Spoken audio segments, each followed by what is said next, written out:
रामपुर गांव में एक सम्मानित और अनुभवी व्यक्ति रामलाल रहते थे। उनके प्यारे और सहज व्यक्तित्व के कारण सब लोग उनको बाबूजी नाम से संबोधित किया करते। उनका बेटा राजू पढ़ाई के लिए शहर जा चुका था और बाबूजी ने उसे बड़े प्यार से विदा किया था। बाबूजी की इच्छा थी कि राजू पढ़ लिख कर बड़ा आदमी बने, पर बाबूजी के दिल में कुछ ऐसा था जो वह राजू को कभी बता नहीं पाए थे। गांव वालों की नजरों में बाबूजी ने एक सफल जिंदगी जी थी। एक दिन बाबूजी अचानक बीमार पड़ गए और उनकी हालत बिगड़ने लगी। गांव वालों ने राजू को शहर में खबर भिजवाई वह जल्दी से गांव आ जाए। राजू जैसे ही यह खबर सुनता है वह शहर से सीधे गांव की तरफ भागता है। रास्ते में उसका मन बाबूजी से मिलने को व्याकुल हो रहा था। राजू के सामने एक ऐसा सच आने वाला है जिसे जानने के बाद उसकी जिंदगी पूरी तरह बदल जाएगी। गांव पहुंचते ही राजू ने देखा कि बाबूजी बिस्तर पर लेटे हैं, बहुत कमजोर और शांत। उनकी आंखों में अब भी वही प्यार था जो बचपन से राजू ने देखा था। राजू उनके पास बैठा तो बाबूजी ने अपने कांपते हुए हाथों से उसे पास बुलाया और एक पुरानी लोहे की संदूक की चाबी उसके हाथ में थमा दी। बाबूजी ने धीरे से कहा, राजू, ये चाबी संभाल के रखना।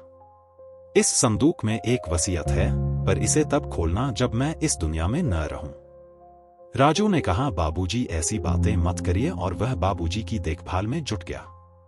कुछ दिनों बाद बाबूजी इस दुनिया से चले गए। राजू बहुत दुखी था। अब उसके पास बाबूजी नहीं थे। उनको याद करके राजू बहुत रोया। एक दिन उसकी नजर बाबूजी के कमरे के संदूक पर गई और उसे वसीयत वाली बात याद आई। कुछ दिन बाद उसने हिम्मत जुटाई और उस पुरानी लोहे की संदूक को खोला।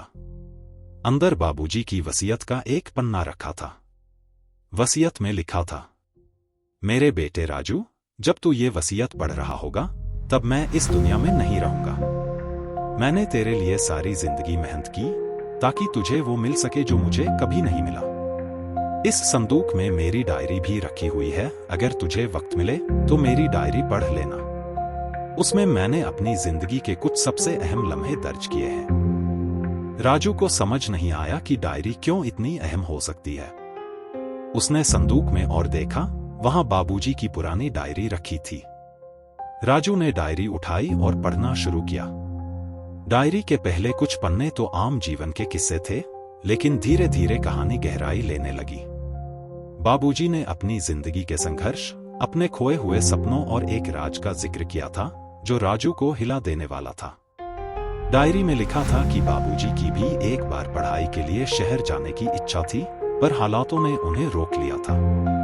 उनका सपना था कि वे एक शिक्षक बने और गांव के बच्चों को बेहतर भविष्य दें, पर जिम्मेदारियों ने उन्हें गांव में बांध दिया। उन्होंने अपनी इच्छाएं कुर्बान कर दी, लेकिन जब राजू का जन्म हुआ तो उन्होंने वही सपना अपने बेटे के लिए देखा। लेकिन सबसे बड़ा झटका तब लगा जब राजू ने डायरी के आखिरी पन्ने पर पढ़ा कि बाबूजी ने उसकी पढ़ाई के लिए अपनी जमीन का बड़ा हिस्सा बेचा था, और राजू को इसका कोई अंदाजा नहीं था। यह जानकर राजू की आंखों में आंसू आ गए। उसे समझ में आया कि बाबूजी ने उसके लिए कितनी कुर्बानियां दी थीं, लेकिन उन्होंने कभी इसका जिक्र नहीं किया। वह अपने बेटे को सफलता की ऊंचाइयों पर देखना चाहते थे, पर इसकी कीमत उन्होंने अपने सपनों को कुर्बान करके चुकाई थी। राजू के मन में अब एक नई उलझन पैदा हो गई। वह क्या करे? क्या वह अपने शहर के करियर को आगे बढ़ाए या गांव लौटकर बाबूजी के अधूरे सपने को पूरा करे? वह बाबूजी की वसीयत में लिखी आखिरी पंक्तियों पर रुका। अगर तुझे यह समझ आ जाए कि किसका सपना तुझे ज्यादा सुकून देता है, तेरा या मेरा, तो वही करना जिससे तुझे सच्ची खुशी मिले। राजू ने एक लंबी सांस ली। अगली सुबह राजू ने फैसला कर लिया। उसने गांव में एक छोटा स्कूल खोलने का इरादा किया, जहां वह गांव के बच्चों को पढ़ाएगा और बाबूजी का सपना पूरा करेगा। जब स्कूल बनकर तैयार हुआ और नए विद्यार्थी स्कूल में आए तो उनके चेहरों पर आने वाली खुशी और उनके आने वाले कल के बारे में सोचकर राजू को बाबूजी का सपना सच होता हुआ दिखा, और बाबूजी को याद करते हुए उसने मन की शांति का एहसास किया। यह कहानी हमें सिखाती है कि सपने और बलिदान के बीच की लहरों में सबसे बड़ी जीत वह होती है जब आप अपनों के प्यार और कुर्बानी को समझ पाते हैं और उन्हें जीने का नया मकसद बनाते हैं।